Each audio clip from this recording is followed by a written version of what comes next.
আসসালামু আলাইকুম ওয়া রাহমাতুল্লাহ। প্রিয় বন্ধুগণ, আপনাদেরকে সরাসরি মরুভূমির জাহাজ, এটাকে মরুভূমির জাহাজ বলা হয়েছে। মরুভূমির জাহাজ আপনাদেরকে দেখানোর চেষ্টা করব। এখন সামনে দেখতে পাচ্ছেন,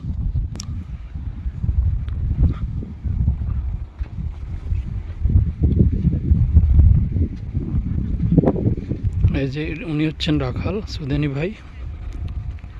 ওনার সাথে কথা বললাম যে উটের দুধ সংগ্রহ করা যাবে কিনা। উনি আমাদেরকে বলল যে মাগরিব পর্যন্ত অপেক্ষা করতে হবে, তাহলে আমাদেরকে উটের দুধ সংগ্রহ করে দিবে। আমরা ক্রয় করবো ইনশাআল্লাহ। আপনাদের সাথে শেয়ার করছি আনন্দ মুহূর্তটি। মাশাআল্লাহ তাবারাকাল্লাহ, অনেকগুলো উট এখানে রয়েছে। হাদিসে এসেছে উট